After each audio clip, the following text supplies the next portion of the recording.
인도양과 태평양에서 수중으로 떠오른 심해 해류는 이러저러한 다른 해류 체계에 편승하여 다시 그린랜드 해안으로 돌아간다.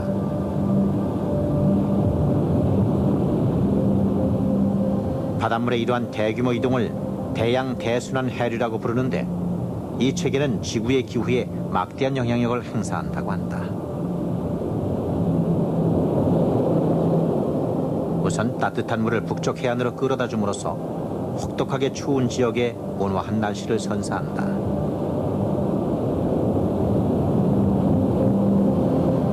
그와 동시에 열대 바다가 끝없이 더워지지 않도록 억제해준다. 심해 해류의 온도는 섭씨 2도 정도. 차가운 물이 해저로 지나감으로써 심지어는 적도 지역의 바닷물도 현저히 기온이 떨어지게 된다. 쉬지 않고 전 세계를 주황하는 대양 대순환 해류는 이처럼 열대 바다는 식혀주고 추운 바다는 덮여주는 역할을 한다. 지구 전체를 총괄하는 일종의 거대한 온도 조절 장치인 것이다.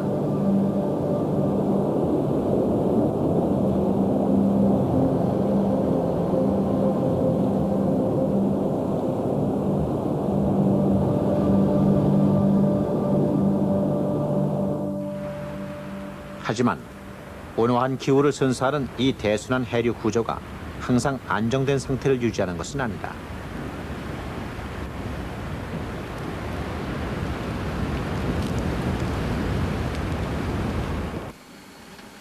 그린랜드의 얼음 분석을 통해서 지난 25만 년간 지구가 급격한 기후 변화에 시달려 왔었다는 사실은 이미 입증한 바 있다. 곧 대양 대순환 해류 구조와 기후변화 사이에 밀접한 관계가 있을 것이라는 학설이 제기됐고 이와 관련된 연구가 시작됐다. 지난 만 년간의 기후가 온화했던 것은 대순환 해류 구조가 안정 국면을 유지했기 때문이다. 그렇다면 그 이전에 발생했던 극심한 기후변화는 이 대순환 해류 구조에 뭔가 문제가 생겼기 때문에 일어난 것은 아닐까? 대체 뭐가 잘못됐던 것일까?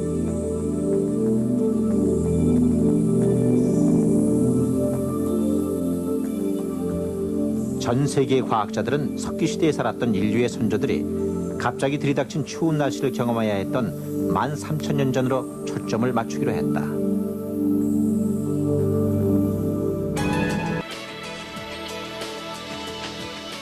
패키더마라는 플랑크톤은 달팽이처럼 껍질이 있었는데 돌출 부분은 시계 방향을 따라 가운데에서 밖으로 늘어서 있다.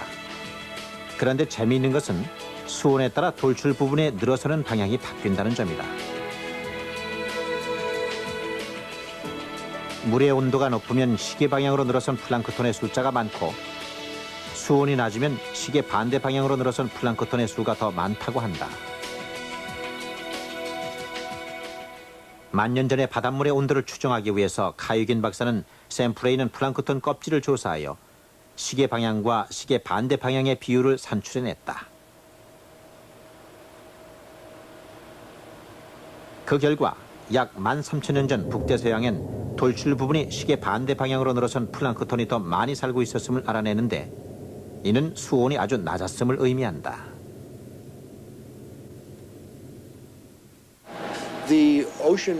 당시 해양 기후 조건은 마치 다시 빙하기로 돌아간 듯했습니다. 거의 100%가 시계 반대 방향으로 무늬가 형성돼 있었거든요. 이는 그 당시에 어마어마한 혹한이 몰아쳤다는 얘기가 됩니다.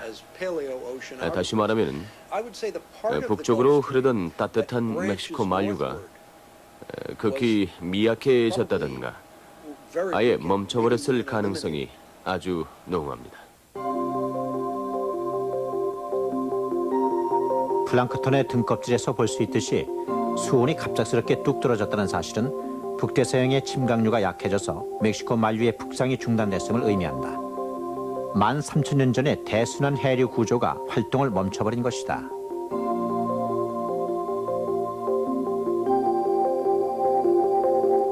만 3,000년 전에 왜 이 같은 사건이 발생했던 것일까?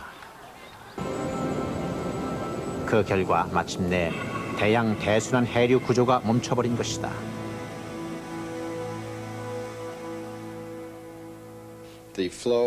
북쪽으로 흘러 들어가던 따뜻한 바닷물이 흐름을 멈추게 되니까 갑작스럽게 추워진 겁니다. A에서 B로의 점진적인 변환이 아니라 저는 스위치를 켰다가 꺼버리는 그런 식이었던 거죠. 곧바로 광명에서 암흑으로 뚝 떨어져 버린 극히 끔찍한 재난이었습니다. 대순환 해류 구조의 중단과 함께 지구 곳곳에 혹한이 몰아쳤고 이는 빙하기만큼이나 혹독했다. 어떤 지역은 20-30년 사이에 기온이 무려 10도 이상이나 떨어졌을 것으로 추정되는데 이런 급격한 기온 변화는 지구 전역에 흩어져 살았던 고대 인류에겐 치명적이었다.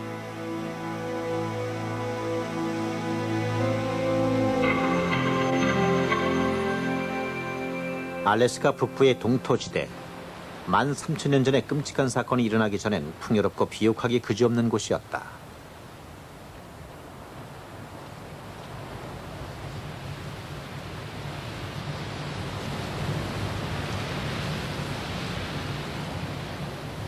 이 높고 거대한 바위는 사냥을 주로 하던 고대인들이 사냥감인 동물의 위치를 파악하는 일종의 전망대였을 것으로 생각된다.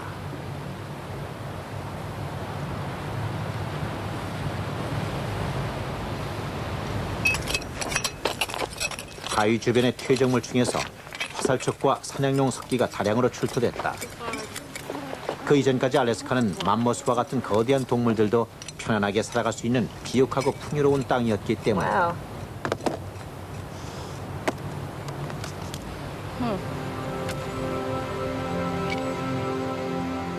그러나 13,000년 전 인류는 이곳에서 자취를 감춘다. 이는 이곳에서 발견된 석기를 분석해보면 알 수 있는데 그렇다면 13,000년 전 급격한 기후변화가 이들에게 어떤 영향을 미쳤던 것일까? 알래스카 대학교의 다니엘 H. 만 박사가 이곳의 퇴적물층을 분석해봤다.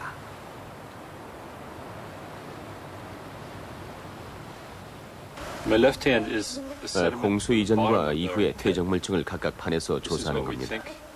내용물을 분석해보면 당시의 상황을 알 수가 있죠. 이것은 기후변화 이전의 샘플인데 식물 화석이 많이 포함되어 있다.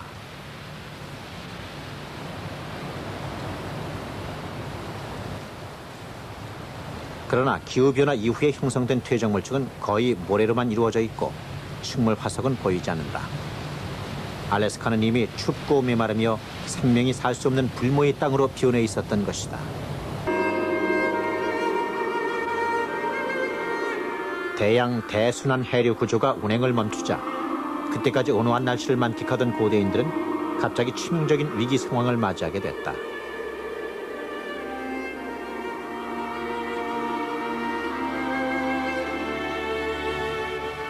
유럽에서도 급속도로 숲이 사라지기 시작했고 추위에 강한 고산식물이 그 빈자리를 메워나갔다.